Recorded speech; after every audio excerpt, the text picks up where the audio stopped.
ಈಗ ಆ ಶಕ್ತಿ ನಿನ್ನಲ್ಲಿಲ್ಲ. ಪರಮ ಪತಿರತೆಯನ್ನು ನಿಂದಿಸಿದ ಮರುಕ್ಷಣವೇ ನಿನ್ನ ಪುಣ್ಯವೆಲ್ಲ ಉರಿದು ಹೋಗಿ ಪಾಪದ ಮೂಟೆ ನಿನ್ನ ಹೆಗಲತ್ತಿದೆ. ಎತ್ತು ನಿನ್ನ ಗಾಂಡಿವ. ಕೂಡು ಪರಮೇಶ್ವರನು ಕೊಟ್ಟ ಆ ನಿನ್ನ ಪಾಶುಪತಾಸ್ತ್ರ. ಶಿವನನ್ನು ಗೆದ್ದ ಶೌರ್ಯ ನನಗೂ ಸ್ವಲ್ಪ ತಿಳಿಯಲಿ, ಅಥವಾ ಶಿವನನ್ನು ಗೆದ್ದೆ ಎಂಬ ನಿನ್ನ ಅಹಂಕಾರ ನನ್ನಿಂದಲೇ ಮಣ್ಣಾಗಲಿ. ಅಂದ ಅವರಿವರನ್ನು ಕೊಂಡ ಎಂಬ ಕೊಬ್ಬಿರುವ ಮೂರ್ಖ ಸುರಲೋಕಕ್ಕೆ ಸೋಪಾನ ಕಟ್ಟಿ ವೃತ್ತಿಯಂತ್ರವನ್ನು ಬೇರಿಸಿ ರಣರಂಗದಲ್ಲಿ ವೀರ ವಿಹಾರ ಮಾಡಿದ ಅರ್ಜುನನ ಭುಜ ಬಲದ ಪರಾಕ್ರಮ ನಿನಗೆ ತಿಳಿದಿದೆ. ಯಾರು ತಿಳಿಯರು ನಿನ್ನ ಭುಜ ಬಲದ ಪರಾಕ್ರಮ. ಸಮರಧೋಳಾರ್ಜಿಸಿದ ಆ ನಿನ್ನ ವಿಜಯಗಳ ಮರ್ಮ. ಎಲ್ಲದಕ್ಕೂ ಕಾರಣನು ಶ್ರೀಕೃಷ್ಣ ಪರಮಾತ್ಮ. ಹಗಲಿರಲು ನೆರಳಂತೆ ತಲೆ ಕಾಯ್ದು ಕಾಪಾಡಿ ಜಯವ ತಂದಿಟ್ಟ ಯದುನಂದನ. ಅವನಿಲ್ಲದೆ ಬಂದ ನೀನು ತೃಣಕ್ಕೆ ಸಮಾನ. ಅಸಹಾಯ ಶೂರ ನ ಅಕ್ಷೀಣ ಬಲನ.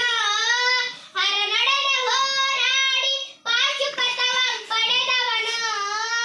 ಆಗ್ರಹದೊಳಗುರಂಗ ಅರಿಗರಂ ವಿಗ್ರಹ ವ್ಯಾಘ್ರನಿವನು. ಉಗ್ರ ಪ್ರತಾಪಿ. ಓ ಉಗ್ರ ಪ್ರತಾಪಿ. ಸಭೆಯೊಳಗೆ ದ್ರೌಪದಿಯ ಸೀರೆಯನ್ನು ಸೆಳೆವಾಗ ಎಲ್ಲಿ ಅಡಗಿತ್ತ ಈ ನಿನ್ನ ಶೌರ್ಯ. ನೂಪುರಂಗಗಳ ಕಟ್ಟಿ ನಟಿಸಿದ ಬಧೈ ಎಂದು ನಾಟ್ಯ ಕಲಿಸಿದ ನಪುಂಸಕ ನೀನು. ಚಕ್ರವ್ಯೂಹದ ನುಗ್ಗಿ ಛಲದಿಂದ ಛೇದಿಸದೆ ಮಗನನ್ನು ಬಲಿಕೊಟ್ಟ ಭ್ರಷ್ಟ ನೀನು. ಗಂಡು ಗಲಿಗಳ ಗೆಲ್ಲೋ ಗುಂಡಿಗೆಯು ನಿನಗಿಲ್ಲೋ. ಖಂಡಿಸದೆ ಉಳಿಸುವೆ ಹೋಗೋ ಹೋಗಲು ಶಿಖಂಡಿ. ಪಡ ಪಡ ಶಿಖಂಡಿ ಎಂದಡಿಗಳಿಗೆ ನುಡಿಯಬೇಡ ಮೂಡ. ಬಂಡರದ ಗುಂಡಿಗೆಯ ಖಂಡಿಸುವ ಚಂಡಿಗೌತಣವಿ. ಈ ಗಾಂಡೀವಿ ಗಂಡು ಗಲಿಗಳ ಗಂಡ ಉದಂಡ ಭೂಮಂಡಲದೊಳ ಕಂಡ ಕೀರ್ತಿ ಪ್ರಚಂಡ. ಚಂಡನೋ ಪ್ರಚಂಡನೋ ಗುಂಡನೋ ನಿರ್ಧರಿಸುವುದು ರಣರಂಗ. ಕೂಡು ಬಾಣಗಳ ಮಾಡುವೆ ಮಾನಭಂಗ. ಕೆಳಗೆ ಉಳಿದವರಿಲ್ಲ. ಅಪ್ಪಳಿಸಿ ಬಬ್ಬಿರಿದಿರಲ್ಲ ಯಾರಿಗೂ ಭಯವಿಲ್ಲ. ಘಟಿಸಿ ಬರುವುದು ನೋಡ ಅಂತಕವಾನ. ಅಂತಕನಿಗೆ ಅಂತಕನು ಈ ಬಬ್ರುವಾನ. ಮುಚ್ಚು ಬಾಯ್ ಜಾಲಿನಿಯ ಮಗನೇ.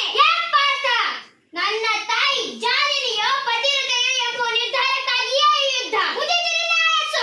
ಅದನ್ನೊಸರಕ್ಕೆ ಯಾರಿದ್ದಾರೆ ನಿನ್ಸಾಯಕ್ಕೆ. ಶಿಖಂಡಿ ಮುಂದೆ ಭೀಷ್ಮನನ್ನು ನಿಲ್ಲಿಸಿ ಕೊಂದ ಹಾಗೆ ನನ್ನನ್ನು ಕೊಲ್ಲೋದಿಕ್ಕೆ ಇಲ್ಲಿ ಯಾವ ಶಿಖಂಡಿನೂ ಇಲ್ಲ. ಧರ್ಮರಾಯ ಬಾಯಲ್ಲಿ ಅಬದ್ಧ ನುಡಿಸಿ ದ್ರೋಣಾಚಾರ್ಯನ ಕೊಂದ ಹಾಗೆ ನನ್ನನ್ನು ಕೊಲ್ಲೋದಿಕ್ಕೆ ಸುಳ್ಳೋದಕ್ಕೆ ಇಲ್ಲಿ ಯಾವ ಧರ್ಮರಾಯನೂ ಇಲ್ಲ. ರಥನ ಚಕ್ರ ಮುರಿದಾಗ ಕವಚ ಕುಂಡಲವನ್ನು ದಾನ ಪಡೆದ ಕರ್ಣನ್ ಕೊಲ್ಸಿದ ಹಾಗೆ ನನ್ನನ್ನು ಕೊಲ್ಸೋದಕ್ಕೆ ನೀ ಶ್ರೀಕೃಷ್ಣ ಪರಮಾತ್ಮನೂ ಇರಲಿಲ್ಲ. ಇಲ್ಲಿ